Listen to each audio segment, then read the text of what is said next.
Good morning, good morning, good morning. Cedric, what's going on? What is going on? Happy Tuesday to you, brother. Let's get this thing going. Let me get this intro on. Cut the intro, cut the intro. The intro's cut. Let me get on camera. Where we at? Here we go. Here we go. All right, we here. We on camera. Good morning, everybody. Good morning, good morning, good morning. I believe I'll put together a great show. All right, my sound check is complete. Had to do that real quick. I had a live stream. Man, there's so many ups and downs when it comes to live streaming. I live streamed for 2 hours. Good morning, Miss Brown. Good morning. How you doing? When I used to live stream on Saturday nights, I did a live stream. The live stream lasted it was over 2 hours. It was a long live stream for me on a Saturday night. I want to say it was about 2 hours and 45 minutes. And I didn't have my mic on. So I'm super paranoid. It's hard for me to shake the paranoia of not having my sound correct when I go into a live stream. So I did voiceover and I just didn't have the same enthusiasm or anything going into that next time when I recorded. So now I'm super paranoid. But Ms. Brown, are you feeling better? Are you feeling better? Hopefully you're feeling better. I remember on was it Wednesday or Sunday stream? You let us know you weren't feeling the best, a little under the weather. So hopefully you're feeling better now. It gets tricky once the weather starts to kind of change around this time. So it's a little bit easier to be caught off guard and kind of catch like a cold or the sniffles or something like that. So just hoping you're doing better. Let me adjust one more thing for y'all real quick. Let me adjust one thing.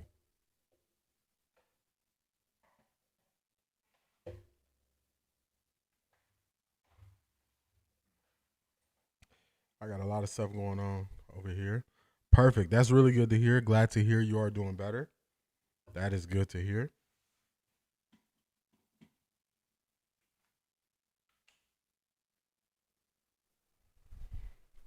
All right. All right. So yesterday, Mike Tomlin made some news. Mike Tomlin made some news where he was speaking on the Cleveland Browns trading Joe Flacco to a divisional opponent and essentially helping them out. Instead of being a competitor and kicking them when they're down, he's saying, why y'all helping them? Don't help them. Don't throw them a bone. Don't do them any favors. So today is going to be all about quarterbacks, and we are going to look at how coaches speak on quarterbacks. We are going to look at how somebody as widely recognized as the GOAT in Tom Brady speaks on quarterbacks protecting their guys. We're also going to look at Tom Brady, what he needed to do pre-snap before he snapped the ball. And all that is going to tie in together. All of it's going to tie in together. Yeah, that was something else. He said, man, what y'all doing? Why y'all helping him? So we're going to start off with Mike Tomlin. Then we're going to get to Tom Brady. Then we're going to get to these college quarterbacks. So let me riff for a minute while we get some more people in the chat. So I'm watching these guys. I watch Oregon, Indiana. I watched that live. I'm watching the replay of Texas because I got ESPN Plus. I got the ESPN Unlimited package, and I got that with Fox, so I can rewatch all the games, and I automatically record all the games that's on Fox. So that way I got all the games basically. So I'm watching the Texas, and I'm watching the Oklahoma game, and I'm watching the Sky View, so I'm not hearing any commentary. The Sky View is essentially, it's almost like the All 22 view. So you actually are seeing what the quarterback is seeing on most downs. So I'm watching this, and Beast, what's good?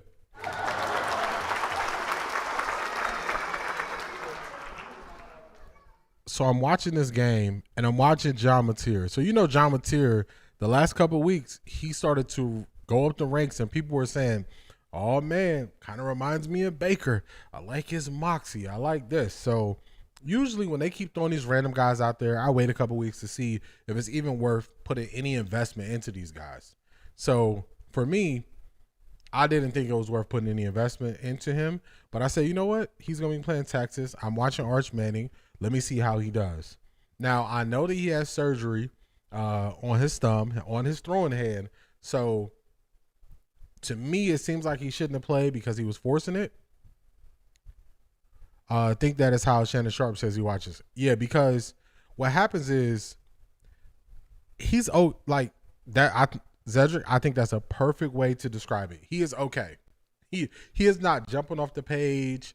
He is not this guy. Yeah, I know he's dealing with injury, so I was conscious of that, and I was like, let me see how he grips the ball. Let me see if he can throw the ball. He wasn't dropping the ball because it was on his throwing hand, so I said that's a positive sign. I think I can kind of grade. I'm not going to grade if he has any fumbles or anything like that. I said I'm going to grade his decision making. So that's what I go to first. I go to decision making first. So I'm looking at his decision making, and his first 2 interceptions they're in the game. It's not a blowout, and he just was forcing it. Like his first one, he threw it, and the defender barely had to move. The second one, the safety barely had to move, and I was like, "What is this?" Then I'm watching him. He's athletic. I'm watching him run the ball, and he's putting himself in harm's way. And he's putting himself in harm's way, and that's the same thing I noticed that Garrett Nussmeier does. He puts himself in harm's way. I noticed that Jaxson Dart puts himself in harm's way. When I rewatched that Giants game, Jaxson Dart was running towards the sideline, and instead of just running out of bounds, he's diving head first into defenders. And I'm like, why are you throwing your body at these guys? And then every game, I look back, and Jaxson Dart has been into the medical tent. So I'm looking at these guys like, this is not it. So I had a decision to make. I can continuously spend hours breaking down these guys' film who I know who are not ready, or I can blow the whole thing up and start over. And I said, you know what? That's what we're going to do. We're going to blow this whole thing up. We're going to start over. So let me introduce the board first, then we'll get to some videos, and then we'll get to some breakdowns. So this is the QB board for the week. Bear with me. I'm going to be off screen for a minute so I can just break it down for y'all so we're all on the same page of what's happening. So here we go. Let's get to it. Let me find this thing. Let's find it. This is the multi-graphic. We got it here. So I'm just going to go across the bottom row so we know guys who I'm not going to be breaking down film on. And I'm not going to break down film on them because I recognize that they need more time. They need more growth. They need more development. And also, as I'm watching the Indiana versus Oregon game, I'm realizing I would take Fernando Mendoza and Dante Moore over any of these guys. So let's start at the left. We got John Mateer. 1 game for me, and I say go back to school. I don't know if he has eligibility. I didn't even dig down into it. You need more time. Drew Allar's injured. Unfortunately, his season is over. He has no more eligibility, so he's going to be in the draft. Cade Klubnik, I watched him in game 1. I was shaky. I watched a couple more games. He was the first person that was put off of the mountain. Arch Manning was 21 of 27 for 166 yards. He is not the quarterback who they have touted him to be. He feels so much more comfortable running the ball. He needs to go back to school. I'm not spending time breaking down his film. Garrett Nussmeier. Garrett Nussmeier is the guy who is dealing with some injuries, but he's put himself in harm's way. And also, he had an opportunity to just put South Carolina out of their misery early, and it was a basic zone read play. LSU had all the momentum. It was it wasn't zone read. It was an RPO. He's supposed to read the safety. If the safety bites, he throws a slant. Or if the safety comes down to run support, he throws a slant. If the safety doesn't, he needs to hand it off to the running back. He was being greedy. He wanted the touchdown, so he didn't even read the safety. He threw the ball right to the safety. And I said, you know what, Garrett? Too many times I've been giving you chances. I know you're a senior, but I'm not breaking down your film when you can put a guy out of the game and make this game be over with, and you are making these basic mistakes. He had, I think, 2 interceptions in the game too, by the way. Let me check my notes. Where my notes at for Garrett Nussmeier? Yeah, he had 2 touchdowns, 2 interceptions. He was 20 of 33, 254 yards. I kept Garrett Nussmeier on here longer because he is allowed to do more at the line of scrimmage. So I was giving him a little bit more grace and leeway, but he's off the board. Lanoriss Sellers. Ms. Brown, most of these college quarterbacks need to stay a little longer. I agree with that. And thank you, Zedric. Mateer is a junior. He needs to go back to school. Lanoriss Sellers. I have question marks when there's a quarterback who uses athleticism first and they don't lean on thinking the game first. Lanoriss Sellers has the arm talent. He has the athleticism. He has the physique. He has the size. He has all the tools. He needs to see more football. He needs to play in more games. He needs more experience. If you look at week 1, Cade Klubnik versus LSU, LSU almost did the exact same thing to Lanoriss Sellers that they did to Cade Klubnik. They got him off his game. They got him playing from behind. At that point, it was harder for him to read the defense. He did have a great throw for a touchdown, but he needs to go back to school. Sam Leavitt. Sam Leavitt, he's super athletic. He was on the edge, but he needs – I don't know if he's a redshirt sophomore, I believe. He needs to go back to school. He needs to get more playing time. He's injured. Now, NFL, Cam Ward. Cam Ward, I'm watching him. It's like watching paint dry. I cannot watch that much offense where there's no creativity and everything is hard. They cannot get an easy 3 yards to save their life. So those are the people who are, unfortunately, it's game over. Let me get back on the screen. Those are the guys who are off the board. They're off the board. I'm not going to spend 10 hours breaking down film of guys who I know need more. He's probably exactly where Anthony Richardson is right now. Are you speaking on Cam Ward or are you speaking on Lanoriss Sellers, Zedric? Because I'm watching these guys and I'm like, man, I'm not doing it. I'm really breaking down the tape. I'm breaking down the tape and they get nothing easy.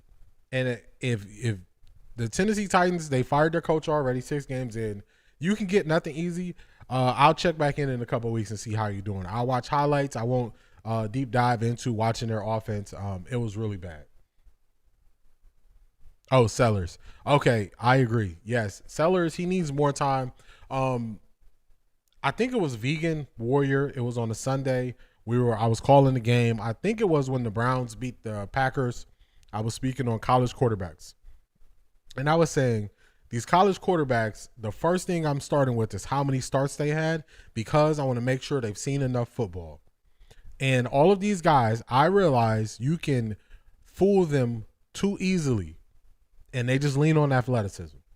And some people might say, but they got the athleticism to get them out of a situation. Okay. Look at Anthony Richardson. Anthony Richardson cannot catch a break. He fractured an orbital bone in his eye warming up before the game. That's unfortunate. But when he was on the field, he does not understand what the defense is trying to do. That is vital in the NFL. I watched that whole game on Sunday morning. Justin Fields has regressed. They are asking him to do things he doesn't feel comfortable with. He's not able to read the defense, and he was historically bad this Sunday. Gigi, how you doing? Good morning. How you doing? How you doing? Yeah, we up and at it early. We up and at it early. So I'm watching these guys, and that's why I'm hesitant for the over-athletic guy, because the over-athletic guy can get away with the athleticism, and they are not learning to read defenses. They are not learning it. So these guys, I'm hesitant, and it's a reason. I'm not just saying that to pick on these guys. I'm not saying that to put these guys down. I'm saying when your natural instincts kick in and you are used to being the fastest guy on the field, you're going to run. That's what you're going to do. And you're not going to be able to get away with that in the NFL. So that's the open. That's just to let y'all know where we're at on the board. So we're going to get to a couple videos so we can go through the understanding of quarterback. The irony is that on the flip side, you got DG struggling with the amount of experience he has. He may be more of his limit. His may be more of his limitations. I would agree with that. This accuracy, let me say this, because we're going to get to Dillon Gabriel. And when we get to the film portion of this show, which is going to be towards the end, we're going to break down Dillon Gabriel's film. We're only going to look at plays of 10 air yards or more, because that's where you win in the NFL. I'm not going to put y'all through watching 20 checkdowns from Dillon Gabriel. We're not doing it. What do you think about Jaxson Dart? Jaxson Dart is on this list. I think Jaxson Dart is in the best situation of the rookie QBs, and I'm going to give you 3 reasons why. 3 reasons. I don't have the most faith in Brian Daboll as a head coach, but Brian Daboll and the New York Giants, that team, believe in Jaxson Dart more than I see anyone else believing in their young rookie quarterback. That's number 1. Number 2, he is not putting too much on Jaxson Dart's plate. He is not making Jaxson Dart read the whole field. He is giving Jaxson Dart half field reads. He is making it easy for him. And he is not having him throw any throw he doesn't feel comfortable with. That's number 2. Number 3, Jaxson Dart's teammates are willing to fight for him. Guys, the offensive line is playing a little bit better. They're down their top 2 wide receivers, and somehow they went in and they beat the Philadelphia Eagles. So he has the makeup of a young quarterback who can get better because you have the right supporting group around you and you have an opportunity. I was not big on Jaxson Dart coming out of the draft. I was watching John Gruden where he had him on the whiteboard. He was asking them, what was your cadence? He was asking them all these questions. And I was like, man, it's going to take him a long time to get up to speed. But Brian Daboll has been able to do that. So salute to Brian Daboll on that end. So Jaxson Dart, I'm turning how I view him. Pre-draft, I was out on Jaxson Dart. Post-draft, him playing, I think he's in a correct situation for him, and I think he's getting a little bit better week by week. So he had a decent first game.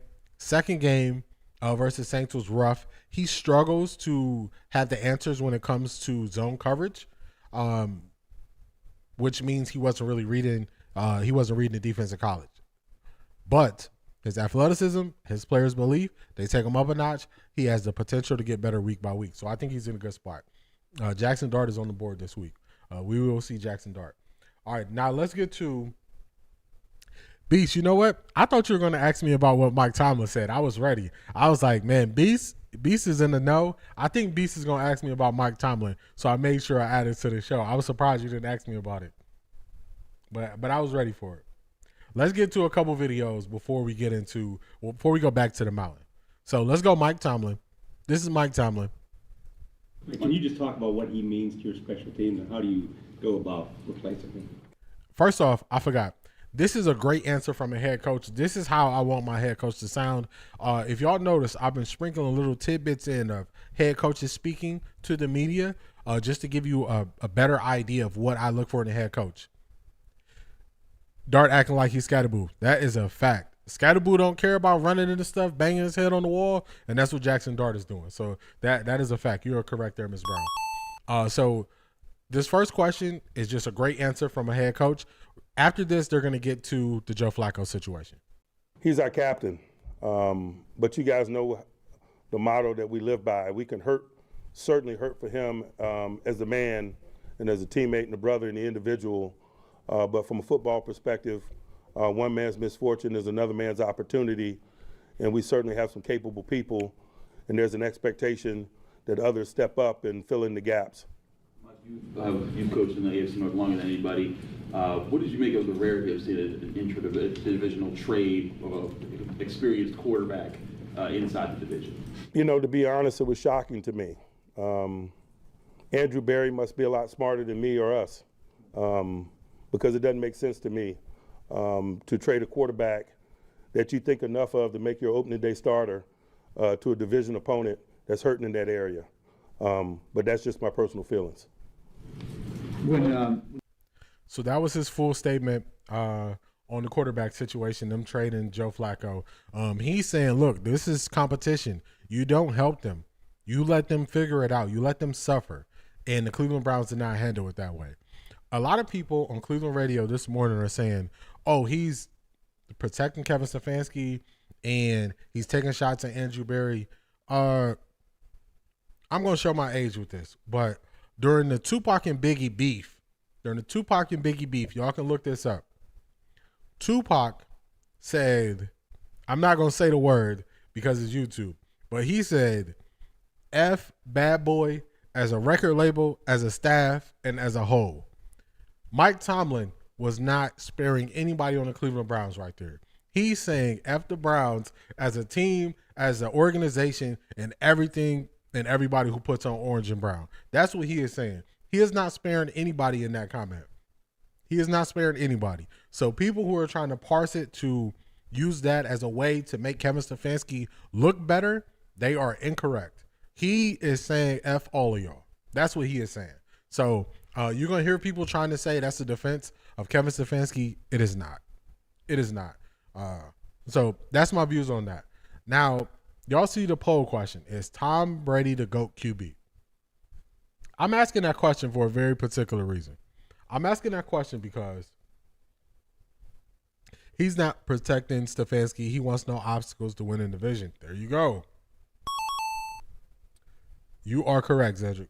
Let me fix my light. I don't like that. I guess we'll go blue for now. You're right. He's not protecting him. He's saying F the whole thing. And I played that because we're going to see the polar opposite of that. We're going to see the polar opposite of that in the media, and basically it's all theatrics. The same way, if you notice in today's show, I'm not going to be showing Cleveland media because there's a lot of theatrics going on, and they're just pointing the blame to somewhere else instead of pointing the blame to the field. So we're not even going to talk about Cleveland media today. We're going to let them be. That was their 10 minutes, and we're going to drop the mic and walk off. We're not going to keep talking on Cleveland media. When people speak on Tom Brady, everybody says Tom Brady is the GOAT. Tom Brady's the GOAT. Tom Brady's the GOAT. Do y'all know what happens when Tom Brady actually speaks about quarterbacks? He speaks about development. Do y'all want to know what happens? Nobody listens. Nobody says, hey, Tom Brady said this. Maybe that means something. Do you know why they don't do that? Because they don't believe it or they don't view it that way. So when Tom Brady speaks, just like when he said, hey, you got to look at who's responsible for developing the quarterback. Nobody said nothing. Because then you know what happens? You know who he put on notice?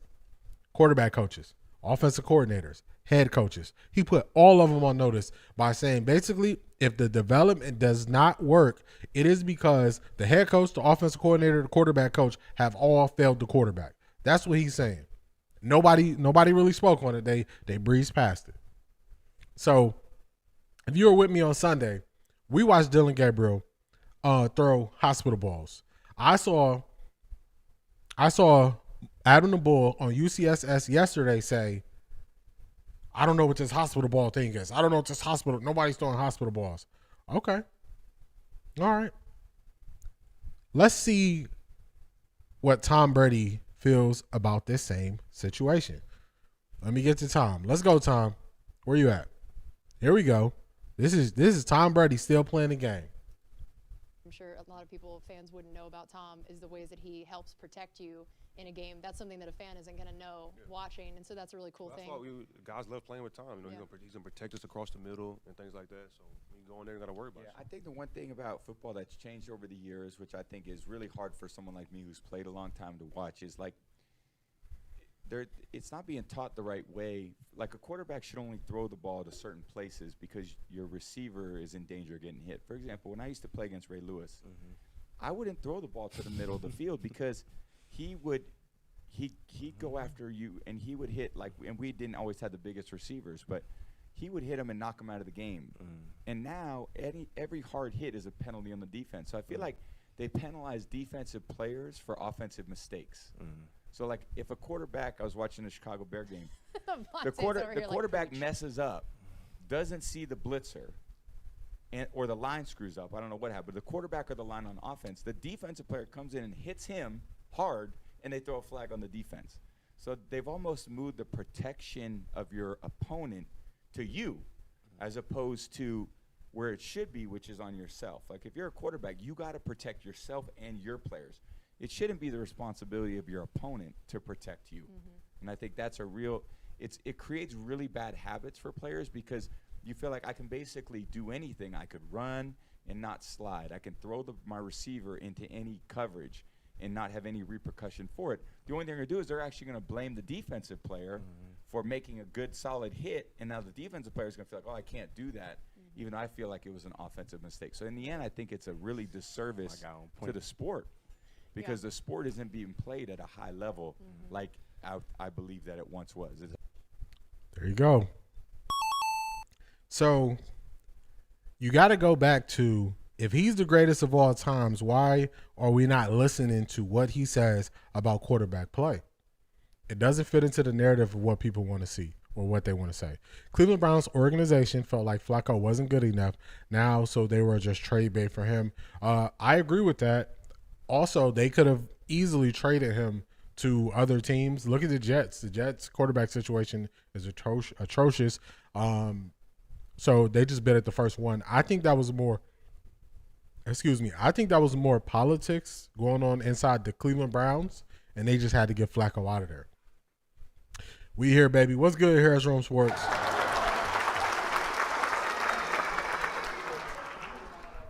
Interesting that mostly everyone ignores this. That is a fact. So when I'm watching the game, I'm really trying to understand what is happening, because then I can speak on it more effectively. I can help people understand it. Good morning, Marie.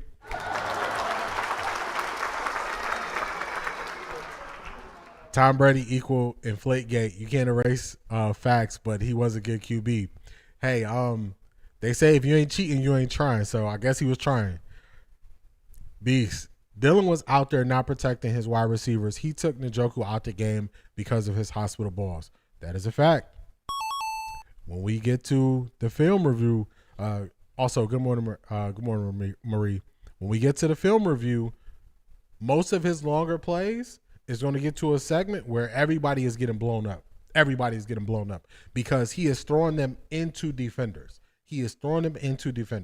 So, Marie, you see that blue wrench? Shout out to you as always. Now, I have another Tom Brady video we're going to get to. This one is Fox Sports, and Fox Sports is real tricky. You play their stuff, you get automatic copyright. So I got to do something a little different. I'm going to put up a little picture of Tom Brady, and then we're going to play the audio. This is 5 minutes, so it's going to be some times where I'm going to stop it, and then I'm going to speak because it's 5 minutes long, and I don't want to, get in trouble for playing it. So let's do this. We don't need to show it, but let's listen to Tom Brady a little bit more. Was the play that I had called, was it able to take advantage of the weaknesses of the defense? And if it couldn't, then I was supposed to get to a play that would. And what's the defense doing, and how can we beat the defense on every single play? And then we'd come out of the game. That's how we would judge ourselves. Did I make the right call there? Not always did I make the right throw. Did I snap the ball into a defense that play would actually work? We're not going to snap the ball into, let's say there's a safety blitzing off the right side, and I got to run right at the right side, and I know that nobody can block him. I'm not going to snap the ball and run it into the strong safety blitzing and tackle our running back 4 yards in the backfield. I would hope that I would have never snapped the ball into a bad defense. Give him the tools so that when he gets to the line of scrimmage and he sees blitz, okay, if they're blitzing me, these are the two protections I can use when they blitz. These are the 2 or 3 routes that I can signal to my receivers that can beat the blitz. Or vice versa. We're anticipating blitz, so we call a play that's going to protect. And nope, they're actually playing a very safe zone. I want to make sure I can get all my players out into the route, and I can change the call, the protection, and the route so that everybody can get into the defense. So what are you trying to do? You're trying to give the quarterback to really be a field general. Quarterback, you got the last swipe at the pencil. The defense can call their play. They're going to line up. Offense calls a play in the huddle. They walk to the line of scrimmage. Defense calls a play. They adjust to the formation offense is lined up in. They have their call set. It was always my job to say, well, I know what my play is. Now I look at the defense. Okay, I think I know what they're in. Does what I have call, is it going to work? And that was my judgment. And they would have to live and die with my judgment. There you go. He's dropping facts on facts on facts. He's dropping gems on gems on gems. Let's stop him right there for a second. a lot of times when we watch offenses that struggle, we recognize and identify they don't have the answers to what the defense is doing. I watched Dillon not have the answers. All you got to do is look at a quarterback's feet. If you look at their feet, because their feet lead them where they're going to go. So it starts with the feet and their base, and then you watch their off shoulder. That shows you where the quarterback is trying to throw the ball. On Dillon Gabriel, that's going to be his right shoulder. So if that is not set, then you will be able to determine that this quarterback doesn't know what he wants to do on this play. So I'm not going to pull the receipt today. I might play it tomorrow. I asked a simple question.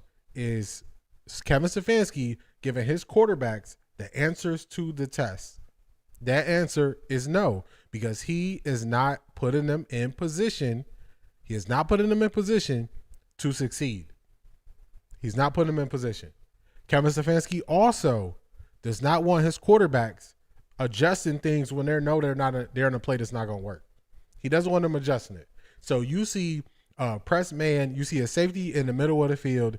He doesn't want his quarterback to say, hey, you can win one-on-one, Isaiah Bond. When this happens, I want you going deep. I'm throwing it up for you.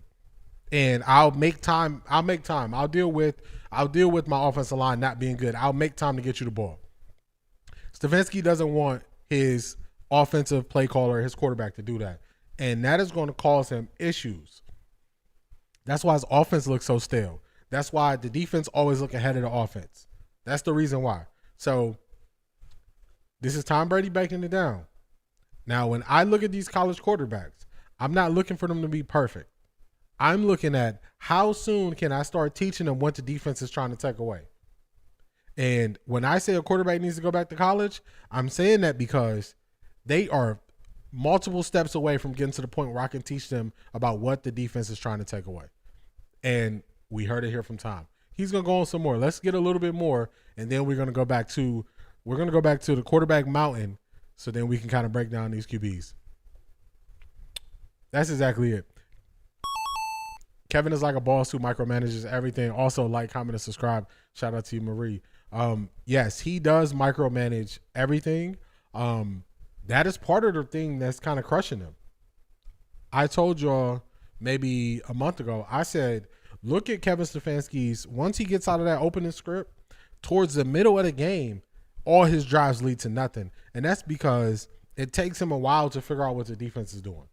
And I wonder, like, does he just go on Next Gen Stats and look it up and say, okay, they run a lot of cover one, they run a lot of zone. So when they blitz, they run zone behind it, and then you have zone beaters in there. And a lot of times he can't get to that. He can't get to it.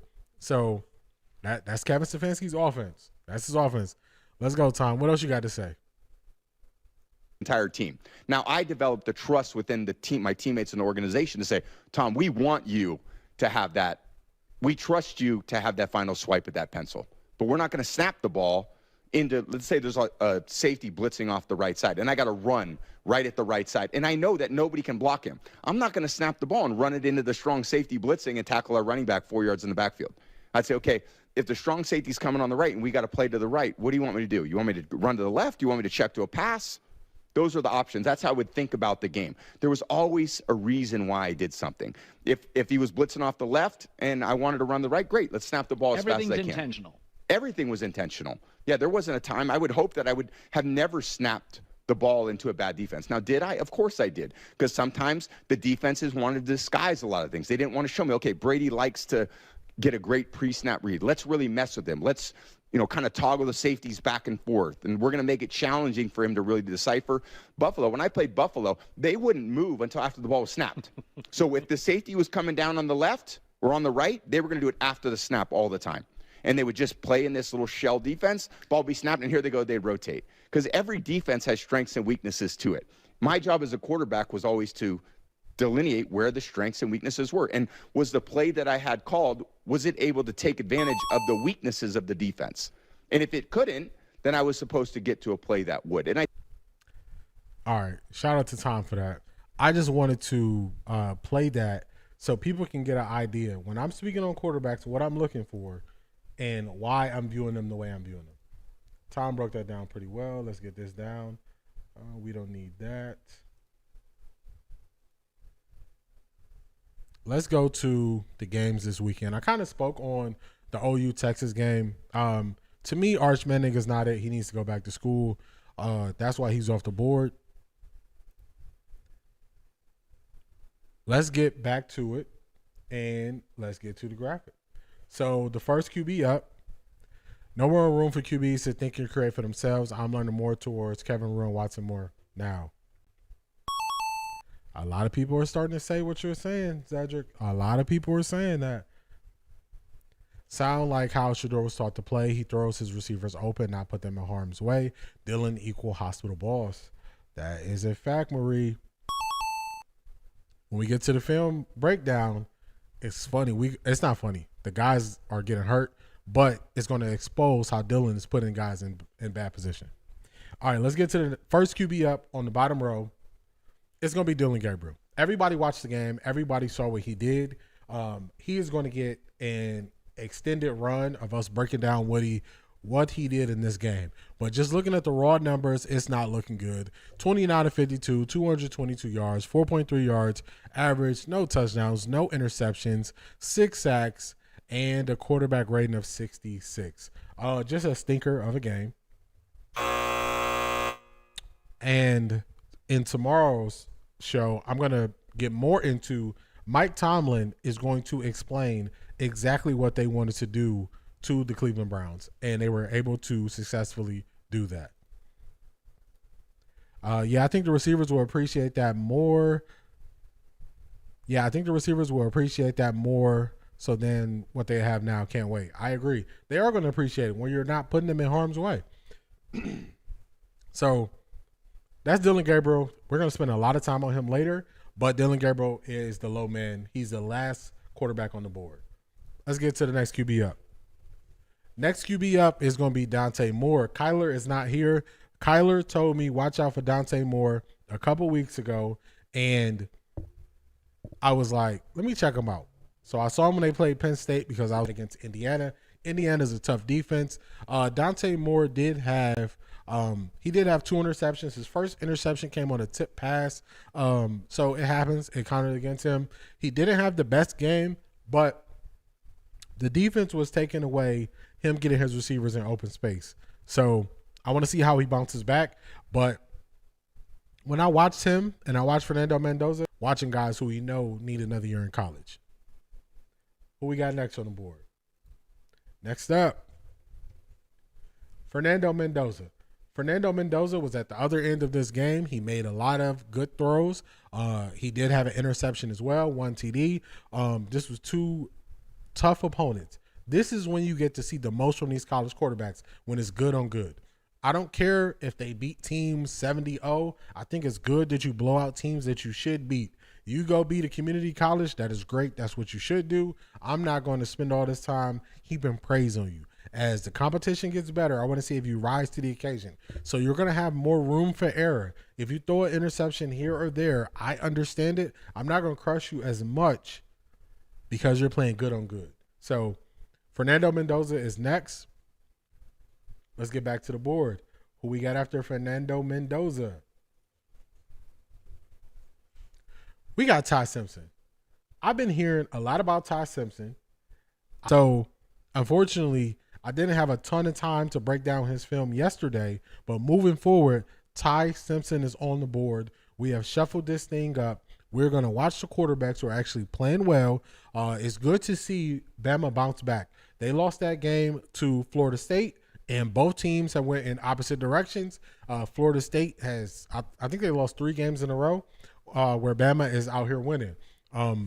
Ty Simpson, 23 of 31, 200 yards, 3 touchdowns, 77 QBR. Pretty solid game versus a tough Missouri team. So moving forward, he is on the board. We're going to be breaking down his tape. So on the weekends, I'll be breaking him down. I'll be telling y'all more what I like from him. You know, one thing I always notice is Alabama is getting super creative because they got like a tackle that's doing they got a tackle that they're throwing screens to. They got a tackle running Wildcat. So I was intrigued by them, but I'm going to pay attention to them more.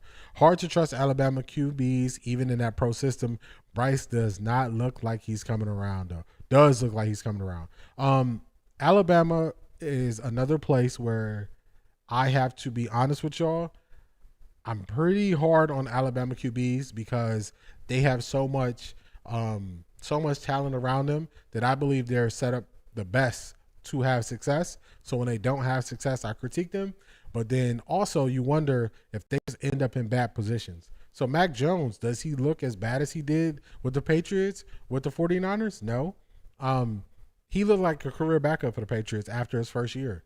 Now he looks serviceable in the league when he's on the 49ers. So I'll let y'all know my biases up front. I don't want you to think that I'm just harsher on certain QBs and not know why. But that's the reason why. You play around pro talent. They send linemen to the pros every year. They send running backs, receivers, all that stuff to the pros every year. I'm going to be tougher on you. Bryce Young is in a weird spot. They were doing some things that weren't giving him confidence early. Every year they're giving him more and more receivers, and every year they're finding a running back who can get the job done. So that should lead to him being on the upward trajectory. So Bryce Young is a good guy. He has to have that. He has to have confidence oozing out of him that he is the man, and I think he could definitely do some things, especially with the receiving core they got. And their running backs too. Who we got next? Let's go back to the board. Top of the board. We got Jaxson Dart. Beast asked me about Jaxson Dart early, so I kind of told y'all how I felt about Jaxson Dart.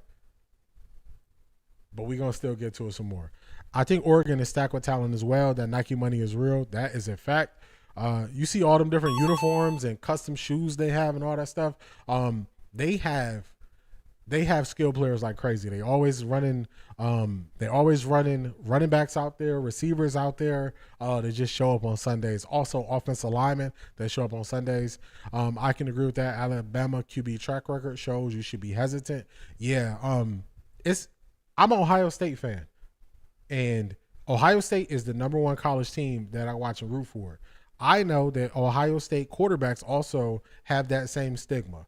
I'm usually not the highest on Ohio State quarterbacks because they've been doing the same thing once they get to the pros. And it would be fake of me to say I'm hesitant of Georgia QBs.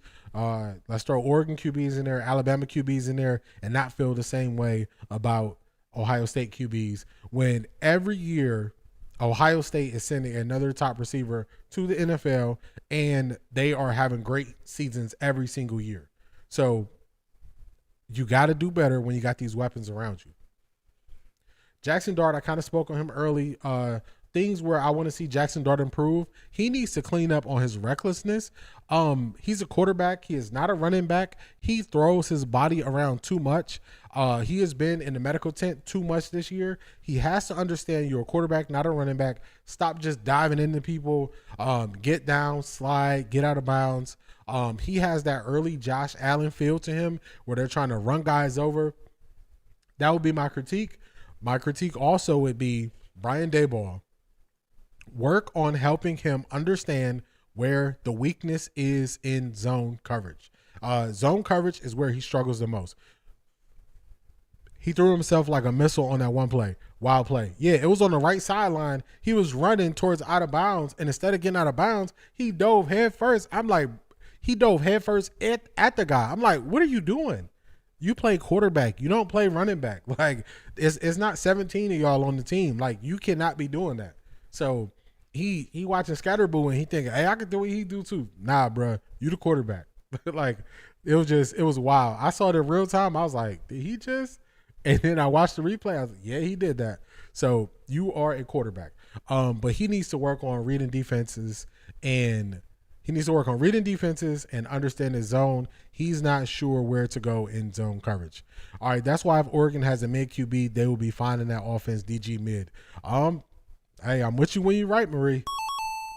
Dillon was set. Dillon was set in college. That's his problem. Dillon has so much talent around him. everybody always says, did you watch tape on Dillon Gabriel? And I'm like, when I watched his offensive tape, I was like, you have to draft Ferguson, the tight end, and you have to draft Tez Johnson. That's the first thing I thought when I watched the Oregon tape. I didn't watch the Oregon tape and say, I got to go get that quarterback. I watched that tape and I said, man, it's probably 30 college QBs who could do what Dillon Gabriel did in that offense. That's what I saw. I didn't see rise and make the team better. I saw them creating passing lanes for him. I didn't see him under duress. I didn't see him changing up defenses, anything. Didn't play with any adversity. If he stayed at Oklahoma, he might have went undrafted. Yeah, you see. Remember a couple weeks ago, I said I got to watch Dillon Gabriel a little bit more. I want to see how he handles himself to see if he's confident or not. I think he is not as confident, and I think that's why the Browns have put out so many glowing and positive things about him, because his confidence is not all the way there.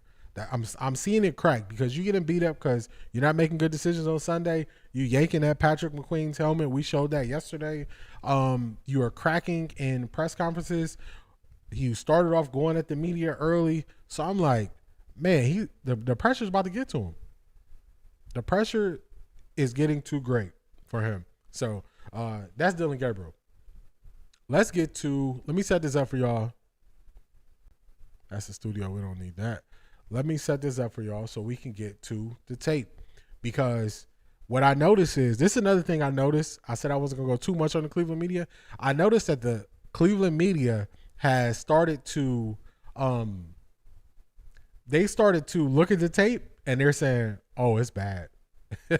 Y'all gonna start hearing that, because when you look at the tape, you're like, is Dillon Gabriel really missing this many open guys? Is he really not getting his feet set? Does he really not know where to go with the football? And if you ask those questions, you will be correct on all those things. Also, the hospital ball thing is a fact. It is a fact. He is throwing guys into harm's way. So let me pull it up. I'm just pulling this up on the back end for y'all, so I can get us set so we can watch this game film. Let's get it set up. All right, let's move it here. Whoops. Let's move it over here.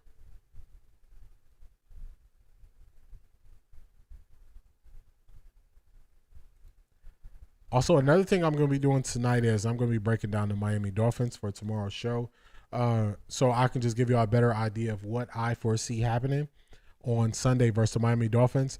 I hear a lot of people saying that the Browns should win this game, and I just don't believe the Browns offense has done anything for us to say the Browns should just be winning the game. The Browns, it's until they show that they can scheme guys open. Did you break down Simpson's play? I didn't get a chance to break down his play, but moving forward, I'm going to break down his play and really get into it. I'm really going to get into it. I didn't get into it yet, but I'm adding him to the board. I didn't have him on the board. I kept guys on the board who I have no faith in. But moving forward, I'll be breaking down his play. Let's go play situation.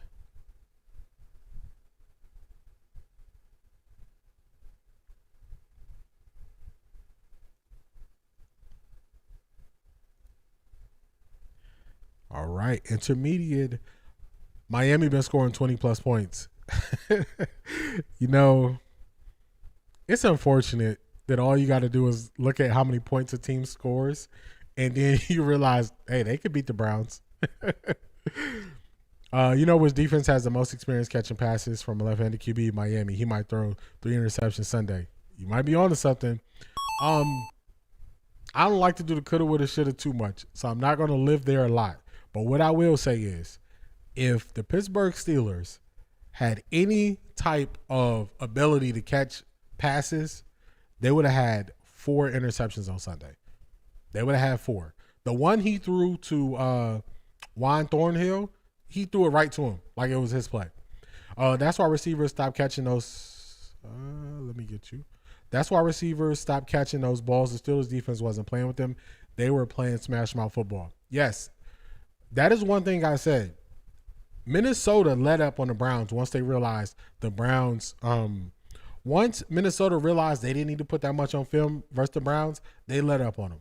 And I said, the Pittsburgh Steelers are not going to let up on you. They're here to beat you down. And that's exactly what they did. Dillon is worried about Shedeur coming in front of him because he knows Shedeur is better than him. Also, the locker room is probably feeling it. Yeah, of course. If you notice, with Joe Flacco, Isaiah Bond was kind of frustrated on the field and showing it. Since Dillon been in, Isaiah Bond has been frustrated. David Njoku has been very demonstrative. He's force feeding the ball to Jerry Jeudy, so he's just having his struggles. But if you notice, guys who are always uber positive, they're on edge when they're playing with him. They are not looking at him the same way. So that's one of those, just those things you got to pay attention to. Did you see the clip of Ramsey pointing at Shedeur and tell Kevin Stefanski to put him in? Yeah, I did see that.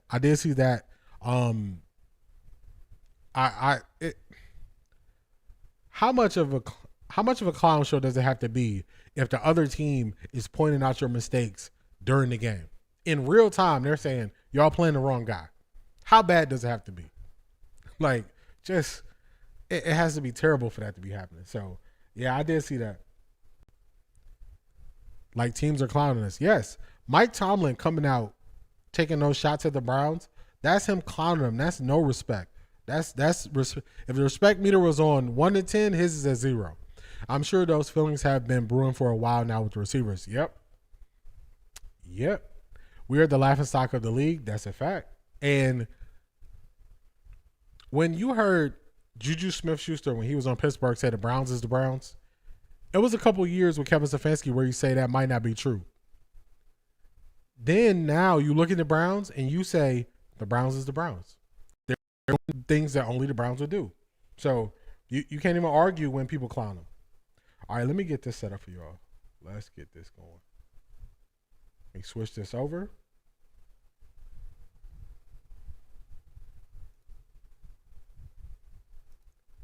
Let's get to the tape. The tape never lies.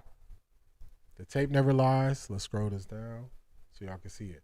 All right, so this is the first play. This is the first play we got from Dillon Gabriel. We are looking at 12 plays. These are going to be 12 plays by Dillon Gabriel.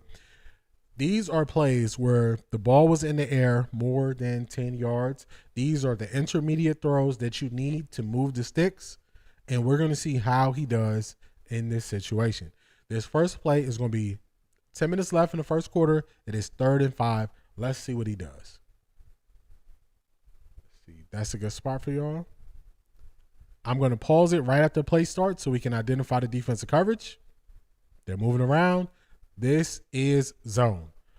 This is zone. The way you can tell is zone. Everybody is reading the quarterback's eyes. Everybody's looking at the quarterback. Nobody is going in to lock up a man. This is zone coverage. That's the first thing. Let's let it play. This was a good play design. He caught Jerry Jeudy across the middle. He put the play design put the middle linebacker in conflict. The middle linebacker could have either went and got the man going to the outside, or he could have went to the middle. Since he went to the outside, Jerry Jeudy is the read to the middle of the field. That's a plus. We'll give you a point for that. That's a good play. We're gonna watch it from this is the touchdown view, or the end zone view they call it. We're gonna see it from this view. They're moving around. They're trying to confuse him.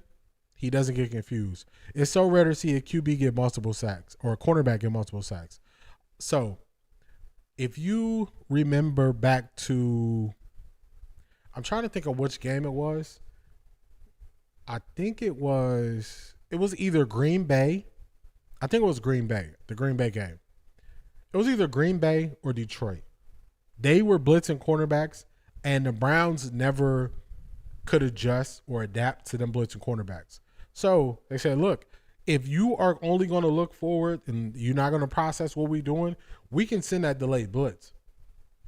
People talk about time to throw and holding the ball too long. Let me grab something to drink, y'all.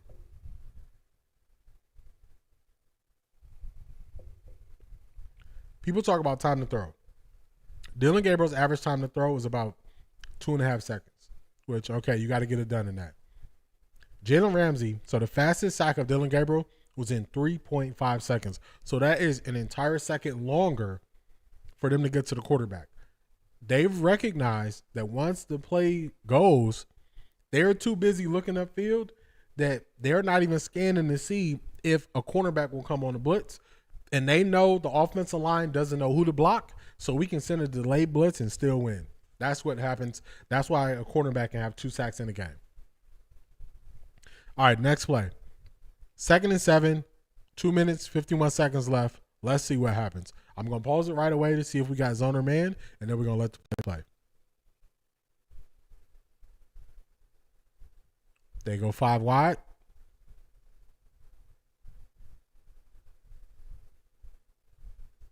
They're all looking at the quarterback. This is zone. Let's see what happens. He catches Jerry Jeudy.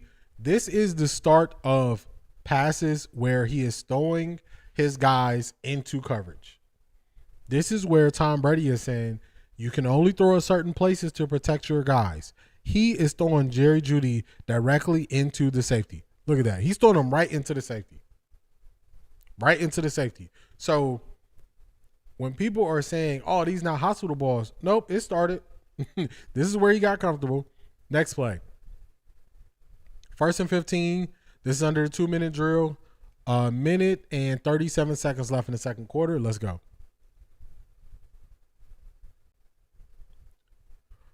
Late motion. This is zone coverage. They live in zone coverage. So the Steelers, they do 3 things. They send more than 6 on the blitz the most. They either show cover 1 shell and stay in cover 1, or when they blitz, they always blitz with zone behind it to throw you off. Medicine ball. He threw David Njoku directly into the safety. Are y'all seeing a trend here? The first one, Jerry Jeudy kind of got down. Once they realized Dillon Gabriel was sending his guys into the coverage, they said, oh, we're just going to wait and tee off on him. Now let's watch this play from the other view. This is the first time David Njoku kind of went down on the play. Let's watch the end zone view.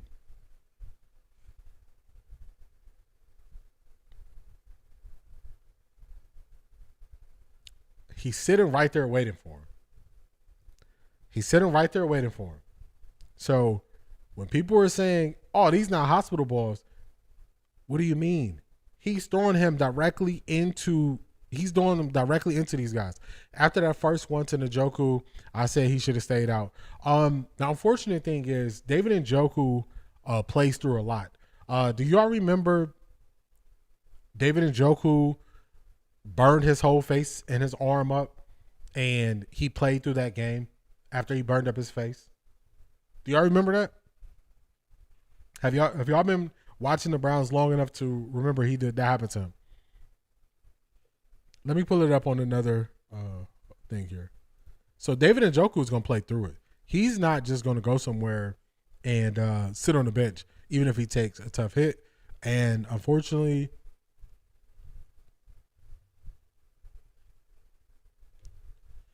he's going to keep playing.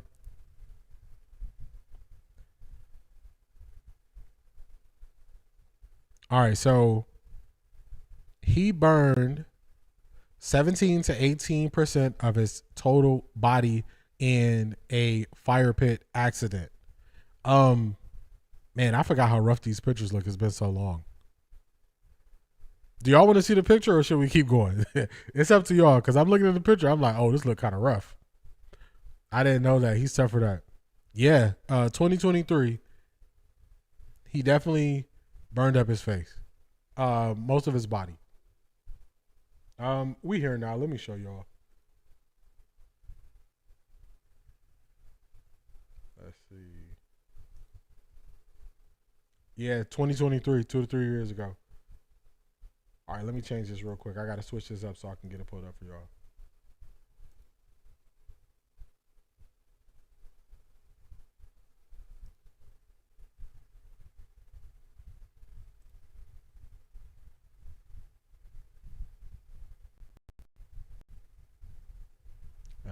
just add.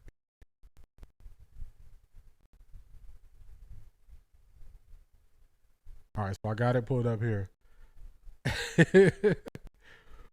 Yeah, Beast, it was in Joku. Quick on and off the screen. Yeah, it gets me. All right, where we at? I got too many things open. That's why this thing is showing like this. It's not giving me the option. That's okay. I know what we're gonna do. I'm fully invested to showing y'all this now, so I'm gonna use this screen. I got so many screens I could jump across, so we're gonna do it here. Audible film room playlist. This thing don't want me to show y'all. It's like, hey, don't show him. Don't show him. It's crazy. I almost want to show y'all on my phone now. Let's go. Also, this is an example of y'all seeing how my brain works, how I can get on these side quests. Man, I got ads playing over here. If y'all only knew, man. If y'all only knew. This is why you have to, this is why you can't let me get off track. Here we go. There we go. There we go. There we go. Bring it on home. Dang, they showing, that's foul. They showing the kitchen. Here it is. This is, I got it. I got it. This is him. So he burned up his face, burned up 17 to 18% of his body. And he still came and played in that next game. And basically what he did was whatever they put on his face to protect any scars or anything he had, they said if you take your helmet off and on, it's going to cause irritation. He just wore his helmet the whole game. He never took his helmet off. It's crazy. It is crazy. So there we go. I don't know why it was giving me trouble, but let's get back to it. The mind of me and how I just go on these tangents. All right, so that's why I can see David Njoku not. That's why I can see him not coming off the field.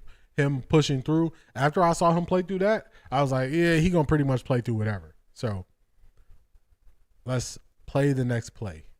What's our next play? What we got? All right, this is gonna be 1st and 10, 55 seconds left in the first. This is gonna be in the first half. Yeah, David Njoku don't play. He does not play. He just played through it. So this is another one. This is one where people are saying, I'm not sure what injury he has currently. It didn't look like it was in his leg, but they said his knee. So initially they said his knee. We'll hear more. What day is it? We'll hear more tomorrow about what the real injury is when Kevin Stefanski has his press conference. But they said it was his knee. So this is one of those passes where you start to say, you're not about to get me blown up like this. I'm not dealing with this. So let's play it.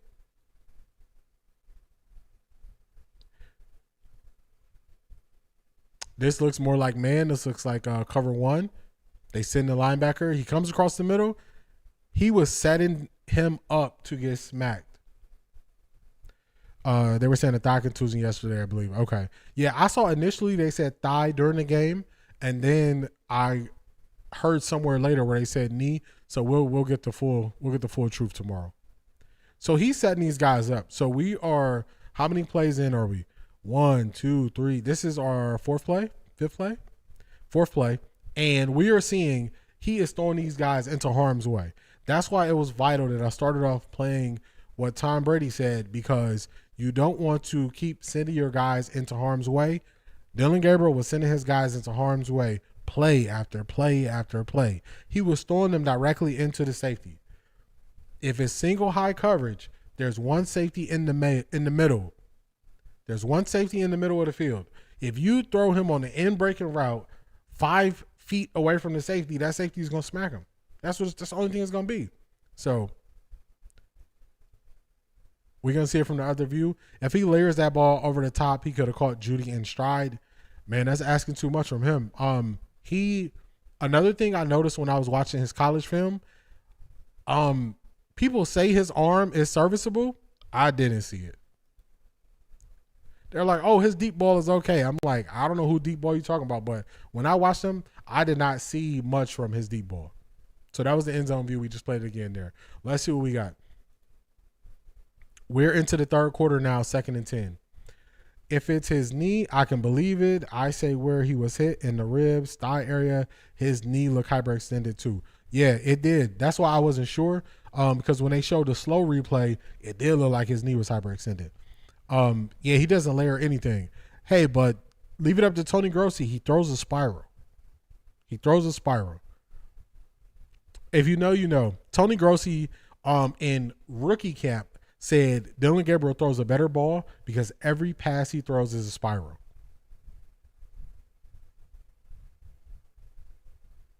Is Njoku okay now? I did not know that was the same person. Njoku, we're going to find out. He's a trooper. He'll try to play through it, but we will find out. He doesn't layer anything. That's why when they speak on like what Shedeur can do and what Dillon Gabriel can do, it's just two totally different things. He's not protecting receivers, and everything is just a bullet and high, which is terrible. I was watching the Jaguars and Tony tripping because I wasn't paying attention to the Cleveland Browns. Hey, it's okay. I understand. It's a tough watch, Ms. Brown. We're gonna see tomorrow if David Njoku's okay. We're gonna see. I should play that for y'all later. Let's go.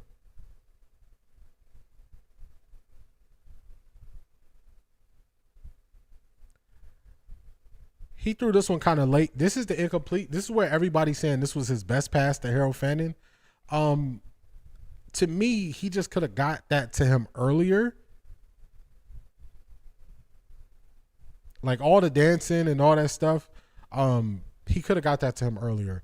And Harold Fannin is reaching out for it, so it's easy to just say, oh, let's blame the receiver for drops. That's another thing that I'm hearing. Everybody blame the receivers. Oh, they dropping passes. But some of this you got to put on the placement of the passes. So y'all seeing we had a couple completions to start. If y'all notice, we're not seeing nothing but incompletions now. I hope y'all are seeing how this switched over.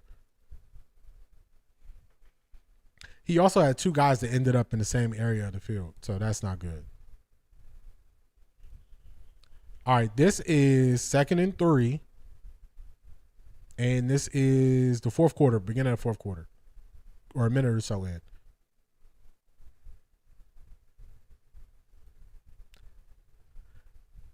This looks like zone where once they come into your zone, you lock onto them into man instead of sending them to the next zone. This is the one that Juan Thornhill should have caught. This is also the one I believe he had somebody open towards the top of the screen. He didn't even look, man, oh man. Receivers can't catch the ball because left hand reverse rotation. I saw people kind of blaming that too. I was like, I don't know. Every excuse you need. Might have been Isaiah Bond or no, that's Jamari Thrash, I believe, to the top. He throws this behind David Njoku right to Juan Thornhill. There you go, Juan. You want one? Juan Thornhill can't catch. So it's one thing where people talk about this game and how Dillon Gabriel plays. When you see the tape, you have to really question yourself. What is Kevin Stefanski seeing to believe this was the best choice? Because I don't have to believe it's the best choice. I could just watch it. But what is Kevin Stefanski seeing to say this is the best choice? When they sit down and they go over film on Mondays, what are the receivers saying when they see this stuff? They always give DG a pass. Grossi and Mary Kay get no energy from me with their trash takes. Facts. You know what? I'm like Ursher. These are my confessions. So I told y'all that when I see Cleveland media, especially on the radio, just kind of talk about certain stories, they kind of intentionally get it wrong. I call that dog food because basically they know they just throwing it out there to rile you up.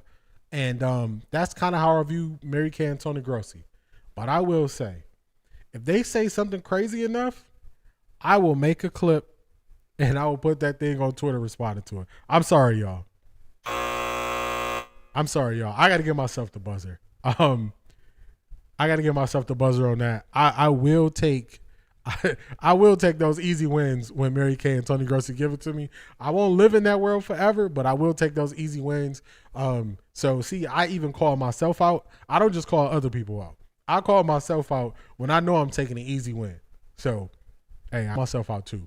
The take makes you wonder what's being coached. I agree, Zedric. Best pass he threw was right in Bond's ear hole. Yeah, I don't know what was going on that play. Stefanski is seeing closer to his likeness than what he sees and likes about DG, not his play. I'm just saying, you onto something. One thing I heard them say about Dillon Gabriel was he speaks our language. And I was like, does he speak loser? Because I don't know what language y'all listening to. Because I see losses piling up. I see offense that doesn't look good. I see offense that can't score points. So if it's a loser language, I don't want to understand it because that's what I see. But Mary Kay has a Joe jacket. Man, Raul, unfortunately, that is true. She does have a gold jacket. I don't know who gave it to her. I don't know why they gave it to her, but she got a gold jacket. I don't know why. Let's get to this play. This is going to be to Gage Larvidan. 3rd and 3. Actually, he didn't really throw it to him. He had Gage there on the comeback route towards the sideline. But do y'all remember they told us that Dillon was more athletic? They also told us he was accurate. I don't see accuracy. I don't see athleticism. He got chased down by TJ Watt on this play when you see it from the back end. To me, this is not a fast quarterback at all. This is not athleticism like they said. He looked really slow in this game. Let's watch it from this view. Y'all tell me.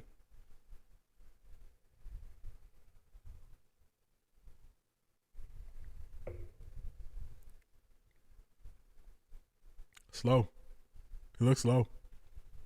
Slow to me. All right. This is an unfortunate play. So,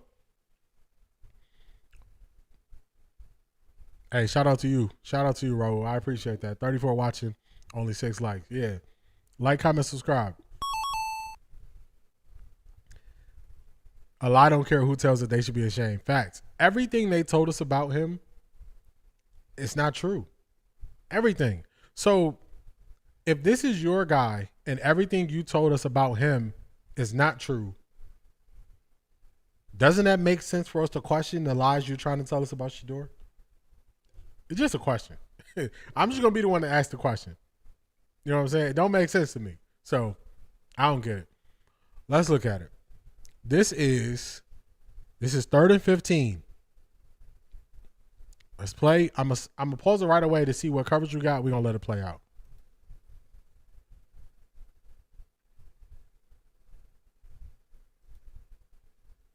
This looks like too high man to me.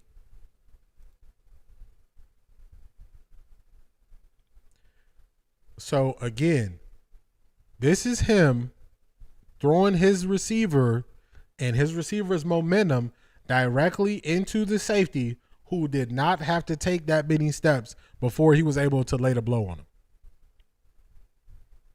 His momentum carried him right into the safety. I just don't understand why you don't put that ball on him low. You led him right into the safety. And people said, oh, it's not a medicine ball. Where could Gage Larvidan's momentum take him besides into the safety? What else could Gage have done to not get hit? It's looking like they did all this to prop the. Let me start over. It's looking like they did all this to prop up DG's fragile confidence. Wonder what kind of promises were made to him before the draft. You onto something? He knew the pick. He knew the pick he was going to be picked. He knew he was going to be picked 94. He knew it. He called it early. A little birdie told me I was going to be picked 94. He put out a video about it. They did all this to prop him up, and they buried Shedeur to prop him up. What that tells me is, I can read the tea leaves. The tea leaves say this is not a confident quarterback. That's what it tells me. That's all it tells me. It just tells me That's not confidence right there. That ain't confidence. You know, we know what confidence looks like. Confidence, you don't get on here and take shots at other people to make yourself look better. I just explain how I'd explain it. I struggle in y'all face with trying to put stuff up on the screen, and I just let it be what it is and we go forward. But you don't hear me taking shots at all these other people. It don't help. You don't hear me taking shots at all these other streamers to try to prop myself up. Now you hear me criticizing the media, but you don't hear me taking shots at other guys who put in the work, who live stream to try to do this. So that's the difference in confidence. I succeed in your face and I tell you, I struggle in your face and I tell you, and I keep it moving. That's what it is. Nobody has to prompt you up to, if you had a confidence there already. So Stefanski pick him and he don't want to be wrong. You are on to something, Ms. Brown. You are on to something. If they went to Shedeur, if right away, so if they were in camp, let's go down this real quick. Shout out to you, Marie. I really appreciate that. If right away, if they were in rookie camp, there you go. They didn't need to prop him up anyway. Let the players play. Best man wins. I agree. If in camp they saw, man, Shedeur is better than him. You know what a competent organization does? They say, you know what? We drafted him higher, but Shedeur is better. We're going to pour into Shedeur and ride with our decision. You know why I know you can do this? Watch Trey Lance, who they traded all that draft capital for to move up to 3, and they saw Brock Purdy, Mr. Irrelevant, and they said Brock Purdy is better than the third overall pick that we traded capital for. They saw it in camp. They still let Trey Lance go out there. As soon as he got hurt, right to Brock Purdy. Position to injury. That's a sacred thing they say in locker rooms. You can't lose your position to injuries. Did the San Francisco 49ers, Brock Purdy was better? No, they didn't. They had egg on their face. They wore the egg on their face for being wrong, and they moved forward. The Cleveland Browns have egg on their face. Everybody is picking it apart, saying it's wrong. They are trying to convince you that you do not recognize what you are seeing. That's what the Cleveland Browns said we're gonna do. Now we're gonna blame Andrew Berry this week. We're gonna blame Kevin Stefanski this week. We're gonna blame the offensive line this week. We're gonna blame the receivers not catching passes. This man dropped back 52 times. If you take away, let's give him 10 drops. That is 42 opportunities to make something happen. 42 opportunities. You're not getting that off on me. He didn't play well. He's not playing well. He's looking fragile out there. As soon as he kept getting hit, he trying to rip a Pat McQueen helmet off. That's fragile. So if they were competent, they would recognize their mistakes and move on. Since they're incompetent and they're prideful and it's ego that's causing them to double down on being wrong. That's what they're doing. Let's keep it going. I think we got 2 plays in the fourth quarter. Let's see. All right, so we got a little bit more plays. This is 3rd and 14. This is 9 minutes to go. Could have easily framed it as Shedeur's slide was due to talent. He has been consistent with his reps, and we believe he's the best for the job. There you go. Almost anybody can come in here and write the script on what they could have came out there and said. Did y'all hear Mike Tomlin at the beginning?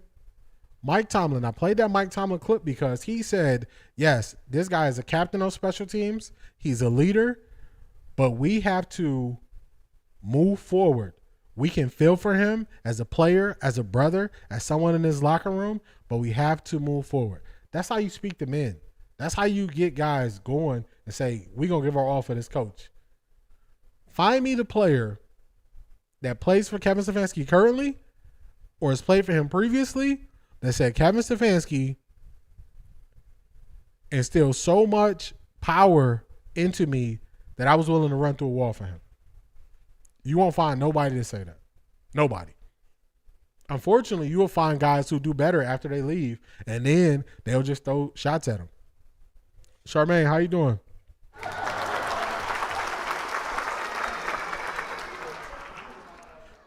All right, let's get this 3rd-14 play. You see safeties got their heels. They got their heels on the touchdown. On the end zone line, because you don't really have to do anything until they get past there or get close. Let's play the play.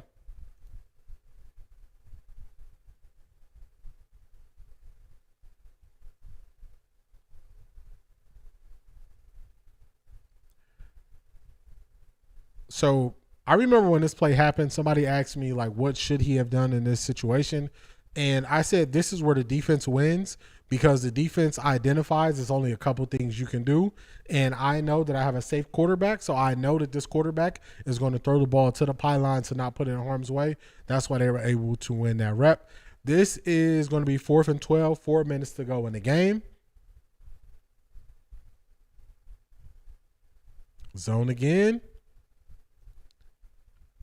He gets pushed out the pocket, and he just forces this ball to Jerry Jeudy. Look at this. Force it to him. Also, Dillon Gabriel, he is missing high. You can't keep having these guys jumping in the air being exposed to take any type of hit they can take. That is what's happening.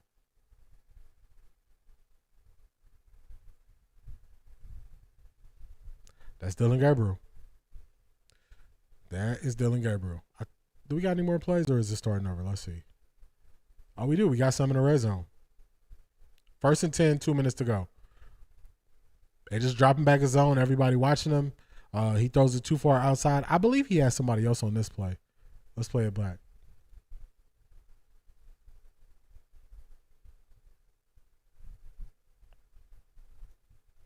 No, he couldn't hold the middle linebacker, so he undercut Harold Fanning. It's kind of his only option on that play, but he can't make an accurate throw. Missing high because of arm angles. Yeah. It really makes you see when you hear people speak about the game and they talk about all the different arm angles guys can throw from. The power in being able to throw from different arm angles is because your base can be changed. Your base can be different, but you can still throw it around a guy or over a guy, or layering throws is important because you can get it up over the initial defender, have it drop before the backside defender. So that's why they talk about arm talent. To me, if you get Dillon Gabriel off of his base, that was no reason for him to just throw that bad outside. But if you get him off of his base, he is not comfortable in the pocket. He is not comfortable. This one, again,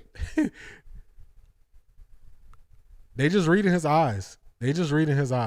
I was watching something, and it was a Pittsburgh Steelers DB who said, I think it was Juan Thornhill. It might have been Juan Thornhill. He said it got to a point in the game, we recognized he was not going to throw the ball deep. So the safeties never backpedal. Some of your advantage in football is having guys change of direction and change of pace. So when you backpedal or you take that false step, that could be the difference in you getting an interception, or if you swatting the ball down, or the offensive player catching it. They didn't have to take any false steps because they knew he wasn't throwing it deep. So they just knew if we eliminate this part of the field, we don't have to defend it. So everything is harder. Everything is harder when everything is underneath. That red zone work was nasty. Why didn't they give the ball to Quinshon? Kevin wanted his guy to get a TD. That's a fact. Yeah, it was Juan saying the quiet part out loud. Okay. Yeah, I thought it was Juan who said that. When I heard that, I was like, he has, at the point when they're saying this, he had one game worth of film out. Now, the Miami Dolphins, it doesn't matter how bad they are, they're going to look at what the Pittsburgh Steelers did and say, can we replicate what they did? He's not going to throw it deep. What the Browns should do, the very first offensive play they have, they should not go under center. They should start out in the shotgun. They should have 3 receivers, 1 tight end, 1 running back. They should identify if we have press coverage, we see a single high, even if we see a 2 high safety, we should go all verts.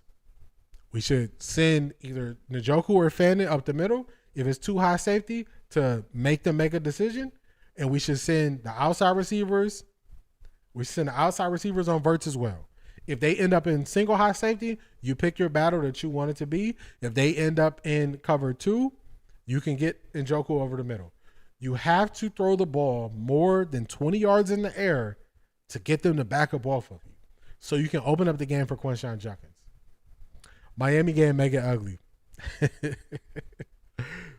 Zedric, I ain't watched the film yet, but I'm gonna check out Miami the rest of the day. Once I get off work tonight, I'm gonna check out Miami, and I'm gonna see if what they do well on defense is something that'll take away anything the Browns have on offense, and I wouldn't be surprised if they do. Kevin Stefanski was trying to show us his guy could throw a TD. If you're on the third line and you throw the ball, okay, Russell Wilson, Marshawn Lynch. Hey, that ruined the team. That one decision ruined the team. One decision ruined the team. So Kevin Stefanski is making this decision every week. Do y'all remember inside the goal line, at the goal line, he ran those 2 quarterback sneaks with Joe Flacco? Those decisions ruin teams. They ruin teams. Kevin needs to get out of what's comfortable. I don't think he can. I don't think Kevin is a flexible person. I don't think Kevin is willing to adapt. I don't think he is. Everybody is not meant to adapt. Everybody is not meant to change. And when I critique people, I'll tell y'all something about me. So I learned a long time ago that you have to be flexible. You have to be flexible and willing to adapt as things come in front of you. So I learned this probably when I was 21, 22. One of my friends, he just told me, he explained to me why they bought the house they bought. And he explained to me that regardless of where he worked at, he could afford to pay his mortgage, to pay all his bills. And that gave him a level of flexibility that most people didn't have. He also, the car he had, he paid his car off. So he was living different. And he was just flexible. So if it was another great opportunity somewhere else, he could move there. If it was more great opportunities in the area we lived in, he could go take advantage of it. When you are not flexible, there will be things that happen around you where you could get more out of life, you could do better, but you just cannot take it because you cannot get out of your own way. Kevin Stefanski, at this point, we just have to identify it and accept he can't get out of his own way. If Kevin Stefanski could get out of his own way, our conversations will be totally different. This was a 1-score game for most of the game. He stopped running the ball. Mike Tomlin says, yeah, we knew early we got them off what they wanted to do. We got them off what they wanted to do early, and we knew we could have the advantage. It seems like Shurmur, same guy, same game plan. You know what's funny? Pat Shurmur runs those like wide receiver screens and all this stuff. He finally built off of those plays. You know one thing that Kevin Stefanski does not do? He does not throw wide receiver screens. Wide receiver screen is a quick play that I don't know why. Charmaine, I don't know why my bot just deleted that right there. Oh, take off DG training wheels. Before I get to the Pat Shurmur thing, I don't think he has training wheels on him. I don't think he does. And the reason why I said it is because they are letting him read the whole field. They are not giving him one side of the field to read. He has the freedom to read the whole field and make a decision. That's usually not a training wheel thing. Training wheel is when you'll split the field in half and you would say, based on the coverage, you pick one side of the field and you only read that side of the field. That's training wheels. They're giving him freedom to read the whole field. He has limitations. He has limitations because he has limitations on who he is and what he can do. I don't think there is another level Dillon Gabriel can get to. That's just what it is. Like, he is who he is. My mom told me a long time ago, when somebody shows you who they are, you believe them. Dillon Gabriel showed us who he is. We got to just believe him. We can't try to formulate reasons why he's struggling. He's struggling because he is who he is. That's just what it is. He got limitations. Back to Pat Shurmur. Pat Shurmur is not, for whatever reason, he's not comfortable running the football. Even when CU offensive line is playing so much better, he gets off the run game fast. So he'll go to those quick screens to get the ball out fast, to tire down the defense, also to get the defense thinking, hey, this might be a false step. He did that when he threw the pass. There was a fake screen. He threw it to Amarion Miller. That's called a tendency breaker. That is to get the defense to think they always do this, and you throw in a wrinkle behind it, you get a guy wide open. If you look at the Browns, they need plays like that. They need quick screens around the line of scrimmage. Don't just tell me that, I'm running plays that make this guy better.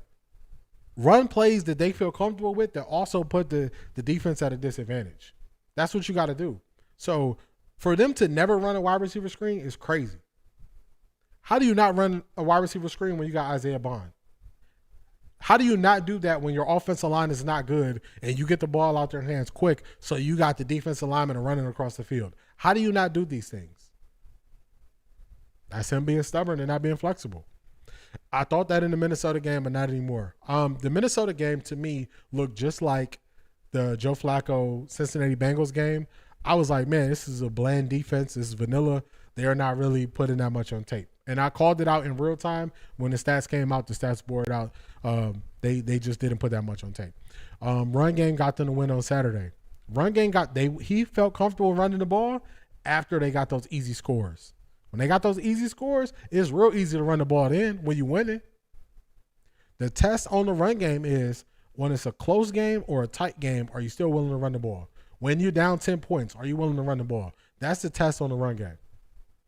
Also, the Washington Commanders ran the same play last night, got a wide open touchdown to number 11. I think it might be McCaffrey's brother, but they ran the quick screen game and they got the ball to McCaffrey, scored a touchdown. Charmaine, I'm working on it. So I have, I appreciate the thought. I'm getting there. I need to get to 500 subscribers. So when I get to 500 subscribers, I'll have a watch time, and then I'll be able to turn on the option of super chat. So I'm gonna keep grinding. I'm gonna keep putting in the work so I can get there. But definitely, I appreciate the sentiment, Charmaine. When we look at the Cleveland Browns, what do they do to build off of what they do well to go into doing something else? They don't do anything. They don't do anything well enough where they can go to the next level to confuse the defense. That's the struggle. So I'm going to be watching tape tonight on Miami. So tomorrow I have a better idea of what I think will happen or my call in the game. So far, the only game I've got wrong was the Green Bay game, and the Green Bay game was like a fluke. So otherwise, I'm not the person that's going to just run out here and throw my Browns gear and say, Browns are going to win. Nah, I'm going to tell you a football reason why they're going to win or they're going to lose. So that's what I'm going to do. This has been another great show. Shout out to y'all.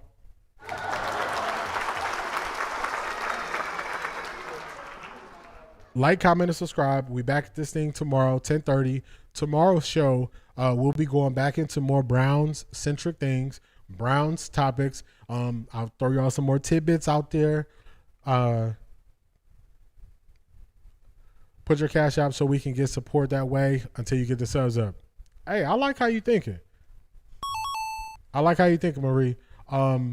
This is what I'm going to do. I know that Streamlabs has a way I can put like my PayPal and then I can add a tip option.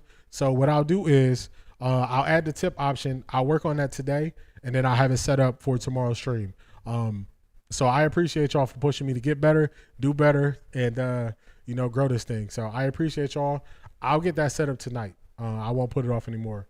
I just got to make the change. So probably what I'll do is I'll probably find somewhere on the screen, and then I'll just have my Cash App there so you can use it. Just make a banner like other YouTubers do. There you go. I'm right there with you. I like the way you're thinking. Appreciate it, Zedric. Yeah, so tomorrow we will be going over more Browns. We'll be going into more quarterback things, and I'll give you my views of the Miami Dolphins, what I foresee happening. And then also I'll be doing my homework assignment that Marie assigned to me. I'll be getting the Cash App. I'll add it to my banner. And I know it's another tip option I could do for PayPal. So I won't put it off any further. I'll get that done. You got my word. So we'll get it done. We'll be back tomorrow. Like, comment, and subscribe. Shout out to y'all for being here. As always, I will catch y'all tomorrow. Peace.